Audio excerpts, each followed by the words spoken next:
अस्सलाम वालेकुम। कैसे हैं स्टूडेंट? Section 4.9 anti derivative. ठीक है गाइस। तो एंटी डेरिवेटिव को आपको याद होगा, हमने एक चार्ट देखा था। तो आप उसको जो रिमेंबर आप लोगों को याद थी वैल्यूज़, वो बेसिकली आप उसको इंटीग्रल कह रहे थे।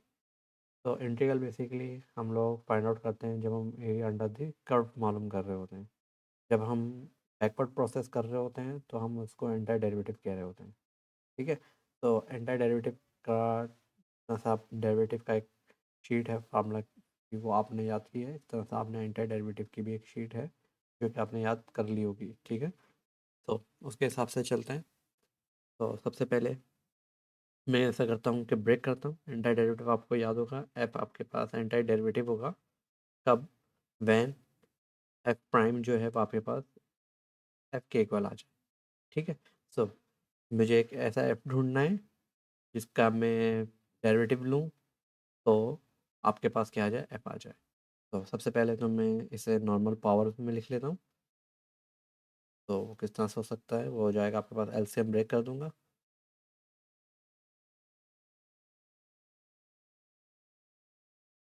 ओके, मैंने इस तरह से एलसीएम ब्रेक किया।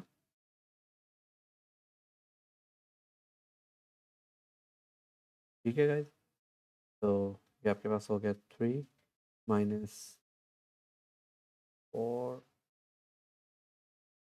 लिए आपके पास 4 है। 1/3 प्लस 6/टी²।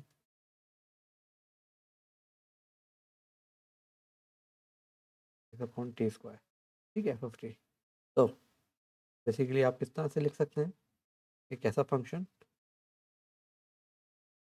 ठीक है। सबसे पहले तो मुझे इसकी डोमेन बताएं आप, क्या होगी इसकी डोमेन? होगी T belongs to real number minus.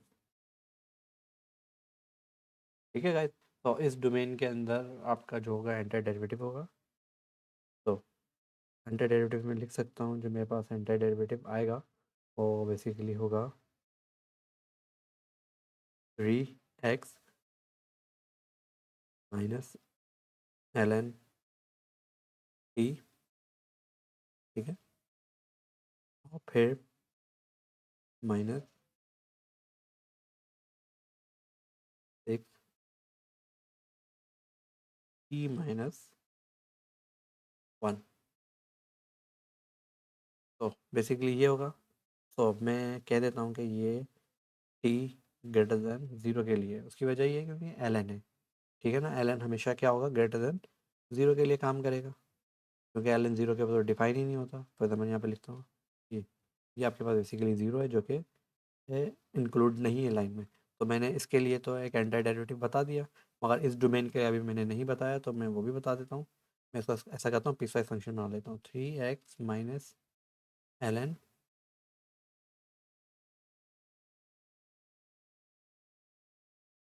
Minus T minus 6 टी⁻⁻1।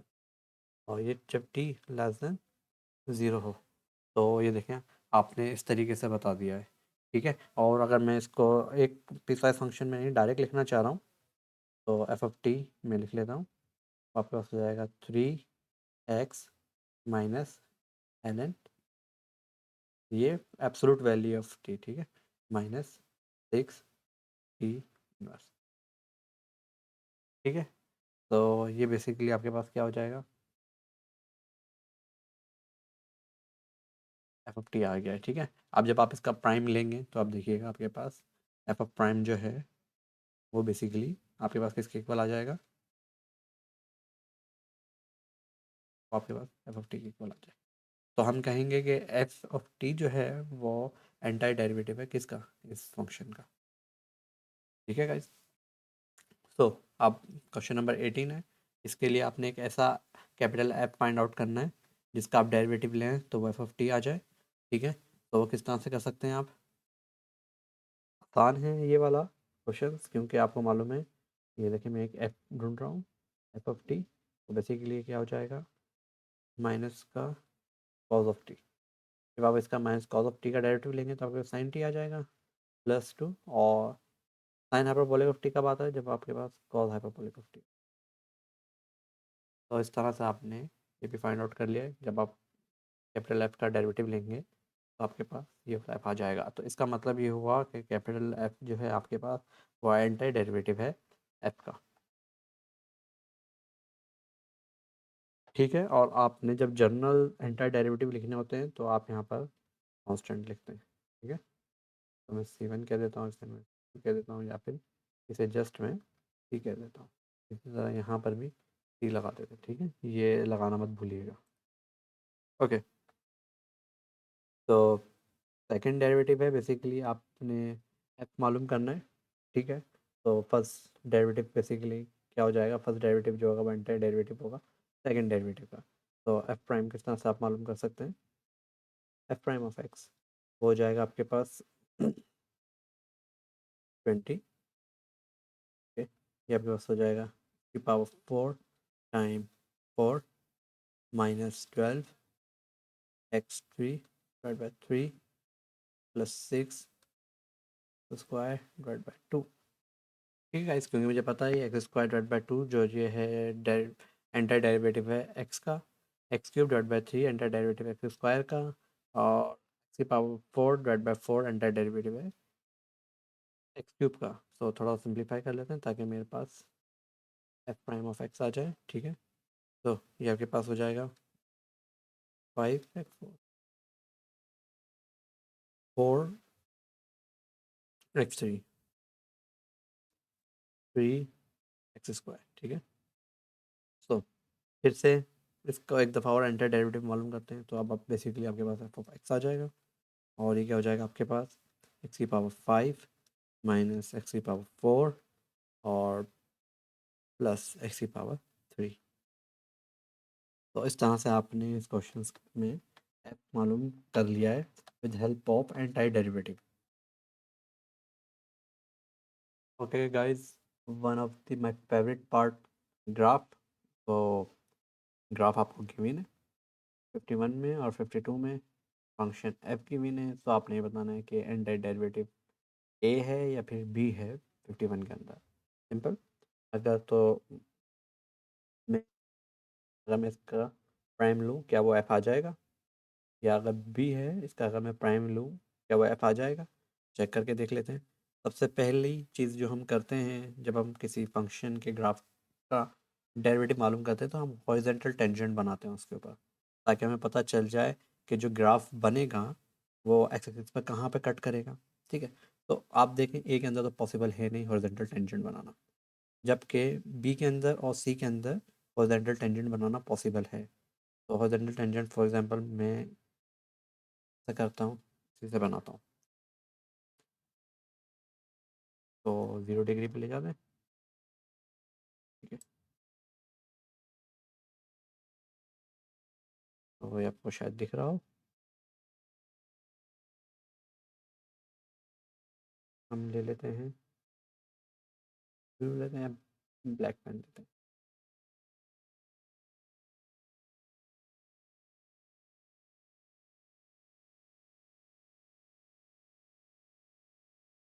तो ये लाइन आ गई। ठीक है,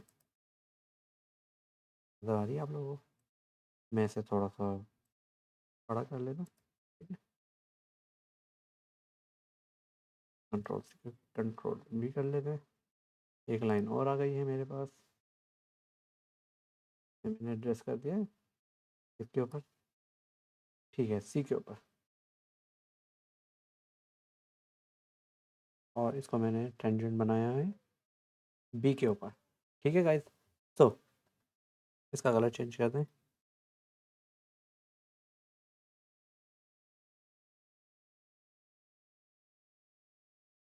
ठीक है, अच्छा अब अगर हम देखें तो हमें तकरीबन जो है इसका टेंजेंट ये मिल रहा है। ठीक है, और इसका भी टेंजेंट तकरीबन ऑलमोस्ट यही मिल रहा है, यानी दोनों लाइंस का टेंजेंट जो है मुझे ये मिल रहा है। ठीक है,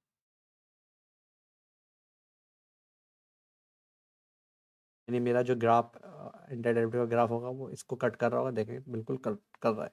अब मुझे ये देखना है कि ये इस लाइन का ग्राफ है या इस लाइन का ग्राफ है। ठीक है, सो अब ये देख लेते हैं कि इस पॉइंट से पहले हॉरिजॉन्टल टेंजेंट से पहले फंक्शन मेरा इंक्रीजिंग है या फिर डिक्रीजिंग है। ठीक है गाइस। सो यह लाइन टेंजेंट जो है ये वापस से मिटा देता हूँ मैं, ठीक है। और फिर हम चेक करते हैं कि फंक्शन मेरा इंक्रीजिंग है या डिक्रीजिंग है। ठीक है गाइस, सी का चेक करते हैं। इस पॉइंट से पहले फंक्शन मेरा इंक्रीजिंग है, क्योंकि ग्रेडियंट जो है अपवर्ड है, इंक्रीजिंग है, और इस पॉइंट के बाद फंक्शन जो है वो मेरा डिक्रीज होना शुरू हो गया है। ठीक है गाइस। सो इंक्रीजिंग का मतलब यानी जो भी ग्राफ मेरा बनेगा वो अबव द एक्स एक्सिस होगा, ठीक है, और इस पॉइंट से पहले। मगर मैं देख रहा हूँ कि यहाँ पे मेरा जो ग्राफ है वो बिलो द एक्स एक्सिस है, तो इसका मतलब ये हुआ कि ये सी तो नहीं हो सकता, तो बाकी मेरे पास बी ही रह गया है। ठीक है, और अब बी के ऊपर मैं सेटिस्फाई करवा लेता हूँ अपनी कंडीशन। ठीक है, एक तो वो ग्राफ यहाँ से कट करेगा, बिल्कुल वो कट करेगा। बी जो है फंक्शन जो है डिक्रीजिंग है इस पॉइंट से पहले, ठीक है, और फिर फंक्शन इंक्रीजिंग है। इसका मतलब वो ये हुआ जो भी मेरा ग्राफ होगा एफ जो होगा वो इस पॉइंट से, अगर मैं इस पॉइंट को कह देता हूँ एक्स, इस पॉइंट से पहले नेगेटिव होगा और इस पॉइंट के बाद राइट पर वो पॉजिटिव होगा। और अगर एफ देख रहे हैं आप तो ये देखें नेगेटिव ही है और ये बस पॉजिटिव है। इसका मतलब बी जो है वो आपके पास एक ठीक आंसर है इस सवाल का। ठीक, 52 के अंदर देखें, 52 में आपके पास फंक्शन है, ठीक है। सो ये एक मेरे पास एक क्रिटिकल पॉइंट्स समझ लें, क्रिटिकल पॉइंट्स नहीं, क्योंकि हाँ क्रिटिकल पॉइंट्स ए और बी और सी के हिसाब से, क्योंकि इस पॉइंट के ऊपर देखें आपके पास बेसिकली टेंजेंट जो है हॉरिजॉन्टल है, ठीक है, ओके। और इस पॉइंट पे देख लें टेंजेंट आपके पास हॉरिजॉन्टल है, ठीक है। तो इसका मतलब सी जो है वो तो कहीं दूर ही जा रहा है, इसका मतलब सी कंसिडरेबल नहीं है मेरे लिए। ए और बी में से अब मुझे मालूम करना है कि मेरा कौन सा ग्राफ है। तो गाइज आप लोग 1 मिनट के लिए पॉज करें और फिर मुझे कोशिश करें बताने की कि ए और बी का किसका मैं डेरिवेटिव लूँ तो मेरे पास एफ आ जाए। अभी पीछे हमने देखा है, ठीक है, उस तरीके से बताएं मुझे। ठीक है, तो अब ए जो है फंक्शन वो मेरे पास इंक्रीजिंग है इस इंटरवल में। एक्स से पहले फंक्शन मेरे पास इंक्रीजिंग है, इंक्रीजिंग का मतलब ये हुआ कि मेरा एफ जो होगा वो बेसिकली क्या होगा, पॉजिटिव होगा, ठीक है। और इस एक्स के बाद मेरा जो फंक्शन ए जो है वो बेसिकली डिक्रीजिंग है, तो इसका मतलब ये हुआ कि इस पॉइंट के बाद जो मेरा फंक्शन होगा वो नेगेटिव होगा। ठीक है गाइज, तो देखें ए जो है ना उसके ऊपर फिट हो रहा है, बी क्यों फिट नहीं हो रहा है। बी के ऊपर हम देख लेते हैं। बी का अगर मैं लेता हूँ, बी जो है वो डिक्रीजिंग है एक्स से पहले, इस इंटरवल से पहले, और इस इंटरवल के बाद इंक्रीजिंग है, सही। ठीक है, सो अगर डिक्रीजिंग है इसका मतलब फंक्शन का जो ग्राफ होगा वो आपके पास नेगेटिव होना चाहिए, बट यहाँ पे देखें फंक्शन आपके पास पॉजिटिव है, ठीक है। इसी तरह एक्स के बाद फंक्शन इंक्रीजिंग है, इंक्रीजिंग का मतलब डेरिवेटिव आपके पास क्या होना चाहिए, पॉजिटिव होना चाहिए। और अगर फंक्शन आपके पास जो डेरिवेटिव है बेसिकली वो आपके पास क्या है, नेगेटिव है। तो इस तरीके से आपने बता दिया कि आपका जो आंसर है वो बेसिकली क्या होगा, बी होगा, ए होगा बल्कि, sorry.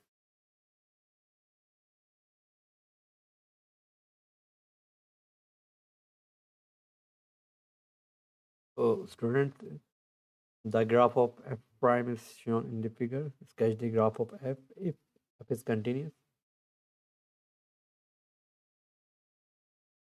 f of 0 is equals to -1.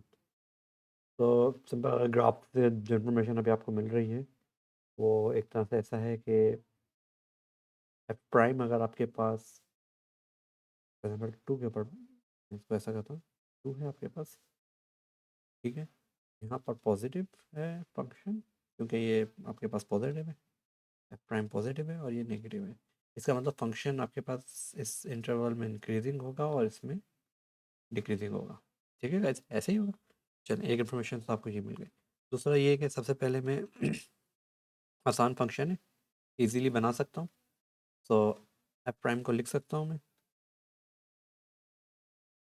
को किस तरह से लिख सकता हूँ कि अगर तो मेरे पास एक्स जो है वो 0 से 1 के बिटवीन, और फिर 1 से 2 के बिटवीन, और फिर 2 से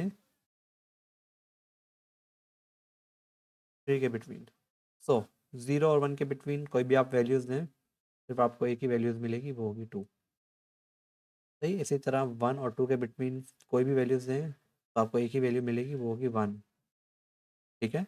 इसी तरह अगर आप कोई भी वैल्यूज़ दें 2 से 3 के बिटवीन, तो वो वैल्यू होगी आपके पास -1। सही है। तो अब अगर आपके पास एफ प्राइम है तो एफ किस तरह से निकाल सकते हैं आप? तो सही है। तो मैं इसको एफ ऑफ एक्स कह देता हूँ। वो किस तरह से निकाल सकते हैं? तो वो बेसिकली आपके पास आ जाएगा 2x प्लस सी। इसी तरह वो हो जाएगा x प्लस डी, और इसी तरह हो जाएगा -x प्लस ई। तो अगर आप इसका देखें, ये फंक्शन है आपका। अगर आप इसका इसको मैं एफ ही कर देता हूँ ना। आप इसका जब डेरिवेटिव लेंगे तो आपके पास यही तो आ जाएगा। ठीक है। 0 x1, और फिर आपके पास 1 2 2x 3। ठीक है गाइज। सो मुझे बस अब ड्रॉ करना है। फंक्शन तो मैंने मालूम कर लिया है। ठीक है। बट ये सी डी ई की भी वैल्यूज़ मालूम कर सकता हूँ, क्योंकि मुझे इनिशियल कंडीशन गिवन है। तो वो कह रहे हैं F0 के ऊपर आपके पास -1 होगा। सो F0 जो है वो बेसिकली -1 है। तो 0 के ऊपर मेरे पास गाइज ये वाला क्या कहते हैं, पीस आ जाएगा। पीस वाइज फंक्शंस का फर्स्ट पीस आ जाएगा, क्योंकि 0 से लेके 1 तक आपके पास यही है। ठीक है। सो ये बेसिकली आपके पास हो जाएगा 2x plus C is equals to -1। C basically आपके पास हो जाएगा, ओके, जब 0 पुट करूँगा तो ये दो आपके पास +0 -1। तो सी बेसिकली आपके पास हो गया -1। ठीक है। तो एक दफ़ा और एफ लिख देता हूँ। तो मैं यहाँ पर एफ लिख लेते हैं, या किसी और पेन से लिखते हैं। चलें, बाद में लिखेंगे। सी इज इक्वल्स टू -1, यानी सी आपके पास -1 आ गया है। अगर फंक्शन आपके पास कंटिन्यूस है, क्योंकि दिख रहा है फंक्शन आपके पास बेसिकली कंटिन्यूस है, तो ये दो वैल्यूज़ जो हैं आपके पास 1 के ऊपर सेम होनी चाहिए। ठीक है। सो लिमिट बेसिकली आपके पास सेम होनी चाहिए, लिमिट और फंक्शन की वैल्यू। फंक्शन कंटिन्यूस है तो मैं ऐसा करता हूँ, limit x approach to minus left से, और लिमिट अप्रोच टू प्लस। उसकी वजह क्यों? क्योंकि मैं डी मालूम करना चाह रहा हूँ। डी पर मुझे कोई एग्जैक्ट वैल्यू तो है नहीं कि मैं फंक्शन में पुट करके निकाल लूँ, क्योंकि यहाँ पर भी ओपन ब्रैकेट है और इस तरफ भी ओपन ब्रैकेट है। सो मैं जब ये पुट करूँगा तो बेसिकली आपके पास लेफ्ट से अगर मैं लूँगा तो वो हो जाएगा आपके पास 2x प्लस सी, जो कि आपके पास है -1। ठीक है। और प्लस पे हो जाएगा आपके पास x प्लस डी, तो जो कि हो जाएगा 1 प्लस डी बेसिकली। ऐसे ही है। तो 1 प्लस डी बेसिकली आपके पास आ गया है। इसे मैं कर देता हूँ। तो 1 प्लस डी, क्योंकि मैंने वैल्यूज़ भी तो पुट करनी है। फिर एक्स ही लग देते हैं, और फिर लिमिट अप्लाई करेंगे तो फिर लिख देंगे। लिमिट भी साथ साथ चल रही है। तो अप्लाई लिमिट, तो ये आपके पास हो जाएगा 2 1 -1 which is equals to 1 plus D. ठीक है। ऐसा ही है। तो ये आपके पास हो जाएगा 2 -1 is equals to 1 is equals to 1 plus D.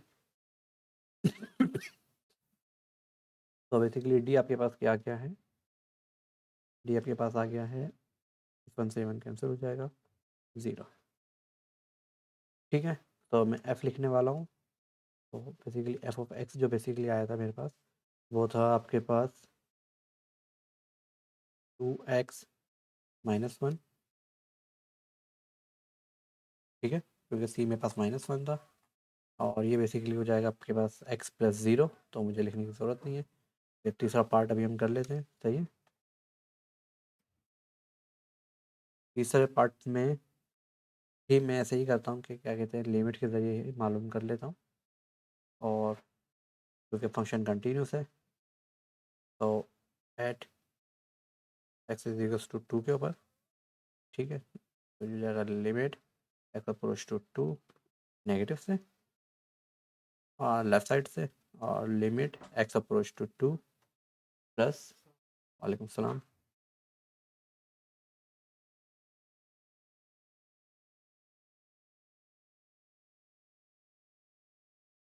So guys 2 पे कंटिन्यूस है तो ये लिमिट्स जो होंगी मेरे पास क्या होंगी, सेम होंगी, ठीक है। चेक कर लेते हैं। फंक्शन जो था आपके पास वो था 1 सिंपल एक्स प्लस 0 था तो मुझे एक्स ही लिखना पड़ा, लिमिट एक्स अप्रोच टू 2, ठीक है। और यहाँ पर limit x approach to 2 plus, और यहाँ पे कौन सा फंक्शन आ जाएगा, क्योंकि 2 के राइट पर आपके पास ये वाला फंक्शन डिफाइन है, माइनस एक्स प्लस ई, ठीक है। ओके, सो माइनस, जब आप 2 इसके अंदर सब्स्टिट्यूट करेंगे तो आपके पास 2 आ जाएगा, और जब इसमें 2 पुट करेंगे तो माइनस का 2 प्लस का ई, ठीक है। और यहाँ से जब आप ई फाइंड आउट करेंगे तो वो बेसिकली आपके पास 4 आ जाएगा, ठीक है। तो अब मैं लिख लेता हूँ, ये यहाँ पे माइनस एक्स प्लस 4, और when x belongs to 2x3 1x2 और 0x1, ठीक है। तो इसका ग्राफ बनाना तो मेरा ख्याल अब मुश्किल नहीं है, ठीक है। ग्राफ जो है बेसिकली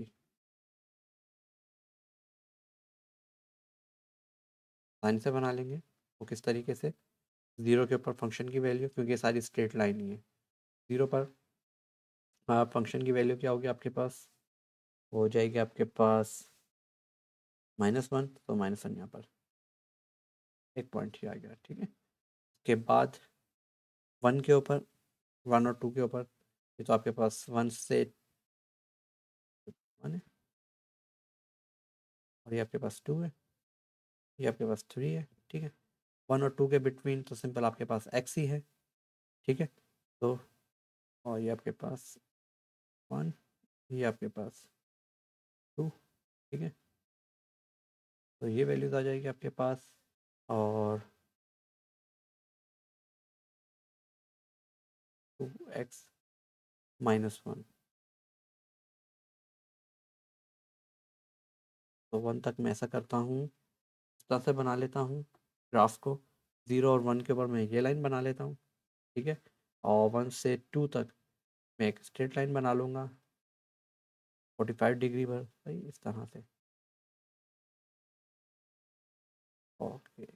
और 2 और 3 के ऊपर, तो 2 और 3 के बिटवीन आ जाएगी -x+4, यानी एक ऐसी लाइन जो कि 4 को कट कर रही होगी, वो आपके पास आ जाएगी इस तरह से। तो देखें ये गाइस आपके पास ग्राफ बन गया है, ठीक है गाइस। तो ये मेरा ख्याल है, जब आप इसके अंदर 3 पुट करेंगे तो ये आपके पास 1 आएगा, तो ऐसे 1 यूनिट की आपके पास ग्राफ बनेगा, और ये एंड एंड एंड वैल्यूज जो होंगी ना वो उसके अंदर इंक्लूड नहीं होंगी।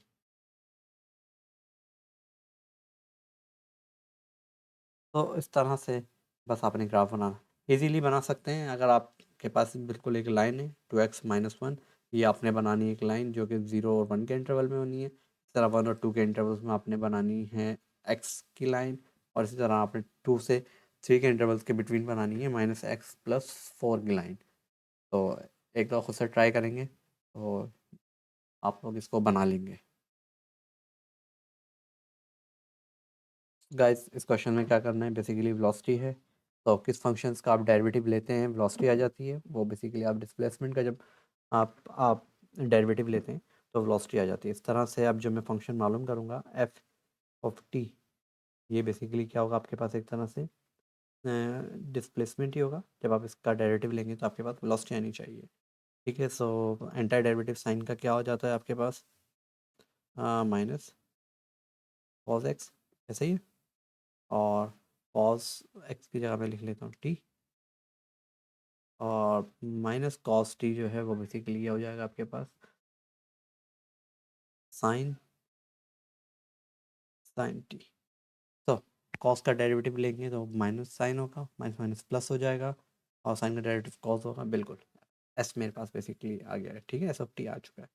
तो एस ऑफ टी, क्योंकि मैं जनरल एंटी डेरिवेटिव लेता हूँ, जब भी लेता हूँ तो यहाँ पे मुझे सी लगाना पड़ेगा।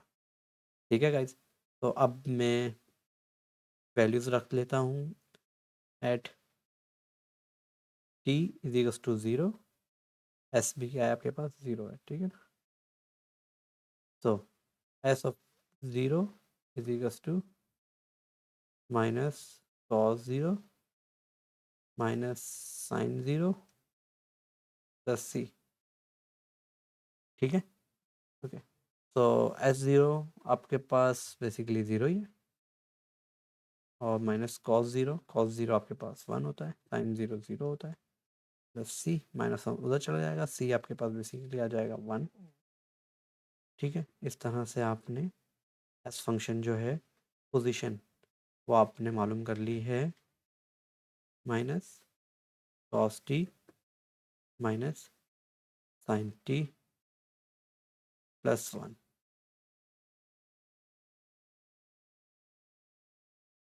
तो guys, इस तरह से हमें समझें कामयाबी मिल गई है।